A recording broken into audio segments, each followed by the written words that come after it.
સમાચારમાં આગળ વાત કરીશું સુરેન્દ્રનગરના લીંબડીમાંથી એક મોટા દારૂકાંડના સમાચાર સામે આવી રહ્યા છે.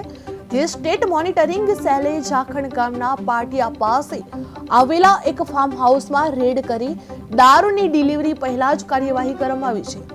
જે રેડ દરમિયાન 2 શખ્સોને ઝડપી પાડવામાં આવ્યા છે અને વાહન, મોબાઈલ સહિત કુલ રૂપિયા 63 લાખથી વધુનો મુદ્દામાલ જપ્ત કરવામાં આવ્યો છે.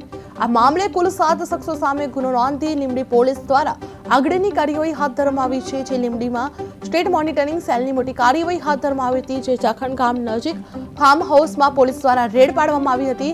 દારૂની ડિલિવરી પહેલા જ કાર્યવાહી હાથ ધરવામાં આવી હતી. જે 2 શખ્સો ઝડપાયા હતા, જે લાખોના મુદ્દા માલ જપ્ત કરવામાં આવ્યા હતા અને 7 શખ્સો સામે ગુનો નોંધવામાં આવ્યો છે. જેમાં સુરેન્દ્રનગર લીંબડીમાંથી દારૂની હેરાફેરી કરતા ઝડપવામાં આવ્યા છે. જેમાં લીંબડીમાં સ્ટેટ મોનિટરિંગ સેલની મોટી કાર્યવાહી હાથ ધરવામાં આવી છે. જે જાખણ ગામ નજીક ફાર્મ હાઉસમાં રેડ પાડવામાં આવી હતી. જે દારૂની ડિલિવરી પહેલા જ કાર્યવાહી હાથ ધરવામાં આવી હતી અને પોલીસ દ્વારા 2 શખ્સોને ઝડપી પાડવામાં આવ્યા છે અને લાખોના મુદ્દામાલ જપ્ત કરવામાં આવ્યા છે અને 7 શખ્સો સામે ગુનો નોંધવામાં આવ્યો છે. જે દારૂકાંડના સમાચાર સામે આવી રહ્યા હતા. જે સ્ટેટ મોનિટરિંગ સેલે જાખણ ગામના પાટિયા પાસે આવેલા એક ફાર્મ હાઉસમાં રેડ પાડવામાં આવી હતી અને દારૂની ડિલિવરી પહેલા જ કાર્યવાહી હાથ ધરવામાં આવી હતી.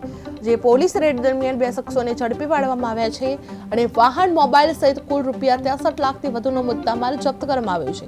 જે આ મામલે કુલ 7 શખ્સો સામે ગુનો નોંધી લીંબડી પોલીસ દ્વારા આગળની કાર્યવાહી હાથ ધરવામાં આવી છે. જે લીંબડીમાં સ્ટેટ મોનિટરિંગ સેલની મોટી કાર્યવાહી હાથ ધરવામાં આવી હતી. જે જાખણ ગામ નજીક ફાર્મ હાઉસમાં પોલીસ દ્વારા રેડ પાડવામાં આવી હતી અને દારૂની ડિલિવરી પહેલા જ કાર્યવાહી હાથ ધરવામાં આવી હતી. જેમાં 2 શખ્સોને પોલીસે ઝડપી પાડવામાં આવ્યા છે અને લાખોનો મુદ્દામાલ જપ્ત કરવામાં આવ્યો છે અને પોલીસે 7 શખ્સો સામે ગુનો નોંધાયો છે.